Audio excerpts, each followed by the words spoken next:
안녕하세요. 김태훈의 현명한 투자자 방송 시작하겠습니다. 본 영상에서 다루는 내용은 투자 권유가 아니며 각 개인의 투자 판단에 대한 책임을 지지 않습니다. 별도 SNS 채널 가입을 유도하거나 투자 권유 및 유료 리딩 서비스를 홍보하는 불법 사칭 계정에 유의하시기 바랍니다.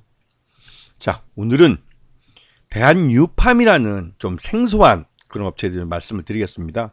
원래는 이 대한유팜은 동물의약품을 시작해서 최근 들어서는 그 인체의약품, 인간에 대한 의약품으로 더 많은 매출을 올리고 있는 그런 회사입니다. 그래서 이 회사에 대해서는 그 동물의약품으로 선입관을 갖고 있는 분들이 많아요. 근데 전체 매출액 중에 이 동물의약품이 차지하는 비중은 그렇게 크진 않습니다. 이제는 거의 그 배 이상을 인간의약품으로 돈을 벌고 있는 그런 회사이기도 합니다.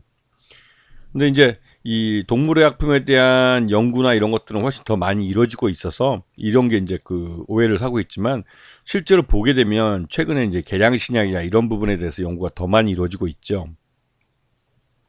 전체 보시게 되면 지난해 3분기까지 해서 인체의약품이 전체 매출의 62%를 차지하고 동물의약품이 23%를 차지하고 있습니다. 그래서 동물의약품보다는 인체의약품으로 더 유명해져야 되는 그런 업체인데, 실제로는 동물의약품이 더 역사를 더 오래 갖고 있기 때문에 동물의약품 회사로 대한유팜은 더 많이 알려져 있죠. 지난 3분기까지 실적을 보면 1520억, 1512억 정도 매출했고 전전년도에는 1536억 정도. 그러니까 매출 외형은 꾸준합니다. 하지만 이제 이 영업이익 면에서는 재작년이 180억, 그 작년에는 148억, 그래서 당기순이익이 재작년에는 158억에서 올해는 127억으로 줄어들었죠. 근데 이런 면이, 근데 이 동물의약품을 취급하고 있기 때문에 이 업체는 이제 그 동물 감염병이 유행을 하거나 하면 이 동물 백신 이런 것들이 판매량이 급증하기 때문에 그런 부분에서 수익이 많이 발생합니다. 그런데 이제 최근에 보면 이 회사가 이제 이완진 그 전 회장이죠. 이제 물러나신 분인데, 경영진에서 이제 이완진 이분이 아버지고 이원석이 이제 자녀인데, 이 이원석이라는 자녀분에게 이제 경영권이 승계되고 있습니다. 2023년부터 이완진 회장이 물러나고 이원석 대표가 이제 대표이사로서 이제 2세죠. 2세의 경영을 하고 있는데, 아직까지 주식은 아버지인 이완진 회장이 대부분 다 갖고 있습니다. 그래서 이 지분을 아들에게 그 증여를 해야만 이 경영권이 이제 완전히 넘어가게 되는 것이죠.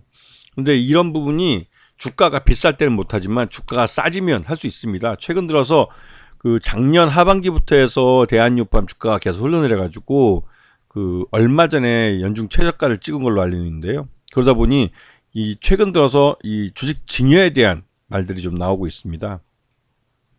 그리고 최근 들어서 인플루엔자 환자가 급증을 하고 있는데요. 이게 겨울철이 되면 항상 독감이 유행하는데 올해는 특히 더 이 독감이 유행하는 것 같습니다. 이게 코로나 이후로 사람들이 마스크를 벗고 이런 보건에 대한 이런 사람들이 좀 의식이 다시 또 약해지면서 갑작스럽게 이제 인플레이션, 독감 환자들이 많이 증가하고 있습니다. 우리나라도 마찬가지고요. 이런 현상은 우리나라뿐만 아니라 해외, 가까운 중국이나 또 저 바다 건너 미국까지도 최근 들어서 독감 환자가 급증하고 있는 상황이죠.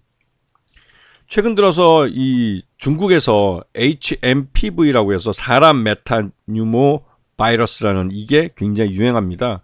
근데 이게 그 워낙 중국 쪽에서 크게 유행하고 또 중국에서는 변이 바이러스가 발생하면서 보다 강력하게 사람들을 감염시키는 이런 바이러스가 유행하고 있어요. 그것 때문에 이 사람 메타뉴모 바이러스가 이 팬데믹을 가져올 수 있다, 이런 말이 좀 경고수처럼 나오고 있습니다. 그리고 최근 들어서 미국에서는 이런 독감 증상이나 이런 인플루엔자 말고도 이런 그 조류독감, 이게 동물에게 원래 이제 그 가금류에게 원래 발생하던 건데, 이게 가금류에서 이 포유류인 소나 돼지에게 이게 그 그러니까 감염이 되고, 이 소나 돼지에서 변이를 일으킨 바이러스가 이 조류독감 바이러스가 사람에게도 감염시킬 수 있다는, 이게 이제 한 60여 명이 그런 식으로 해서 감염이 된 게 확인이 됐고, 아직 사람 사이에서 이 바이러스가 감염된 건, 독감 바이러스가 감염되지는 않았습니다. 하지만 이게 얼마 남지 않았다는 그런 경고들이 나오고 있어서 이런 바이러스에 의한 인간 간염 이 문제가 좀 이슈가 되고 있죠. 특히 이 사람 메탄 유모 바이러스 같은 경우는 여기 이제 유일한 항바이러스제 라바비린을 이 라바비린이 그래도 치료제로 사용되고 있어서 이 라바비린을 생산하는 제약사들에 대해서 관심이 많은 상황입니다. 근데 보시게 되면 이 대한유팜은 트리빈 캡슐이라는 이름으로 이 리바비린 이 제제를 생산하고 있고, 이 외에 또 뭐 이건 이제 트리빈 캡슐이라는 이름을 하고 있죠. 그 외에도 뭐 상장사 중에 신풍제약, 안국약품, 한국 유나이티드 제약 이런 회사들이 LG생명과학, 이건 이제 LG 그 화학이죠. 이쪽에서 이제 이런 리바비린 제제를 실제 생산하고 있습니다. 그래서 최근 들어서 주식을 보면 지금 이 주가가 급등하면서 17%나 이 급등하면서 한 7만 주 정도 외국인이 판 걸로 나오죠. 요걸 들어서 이제 제일 많이 판 거죠, 외국인들이.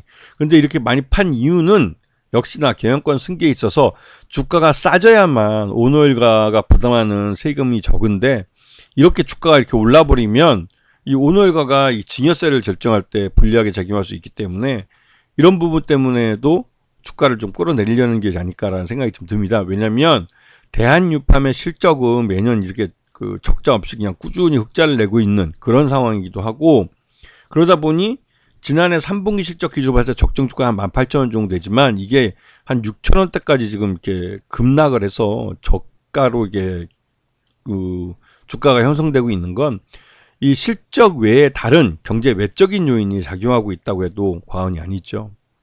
특히 이제 실적이 그렇게 나쁘지도 않은데 주가가 계속 흘러내린 것은 시장 분위기라고만 말하기에는 좀 아쉬운 점이 있습니다. 그런 면에서 대한유팜의 지금 주가는 다분히 오너일가의 경영권 승계를 염두에 둔 주가 하락이 나타난 것이 아닐까라는 의구심이 듭니다.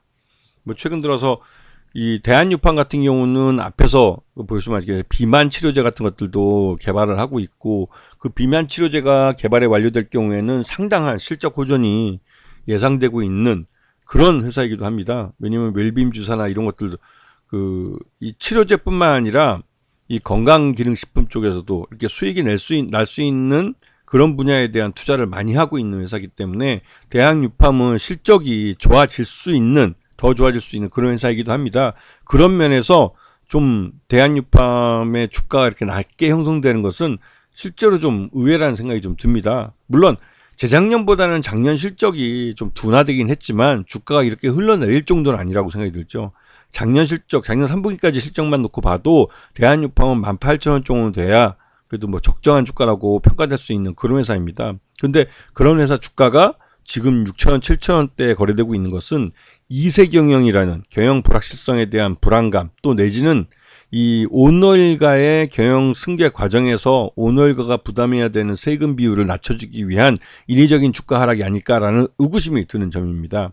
예전에 또 이런 경우가 많았습니다. 중소기업들 중에 주가를 경영권 승계가 발생하는 아버지에서 아들로 증여가 이루어지길 이때 주가가 많이 흘러내린 경우들이 종종 있어 왔기 때문에 그런 주가 하락이 아닐까. 그리고 실제로 주식 증여가 이루어진 이후에는 곧바로 주가가 그 기업 실적을 반영하는 그런 위치로 곧바로 제자리 원위치를 하는 경우가 많았기 때문에 이 대한유팜에 대해서는 관심권에 두고 보셔야 될 필요가 있는 그런 종목이라고 할 수 있습니다.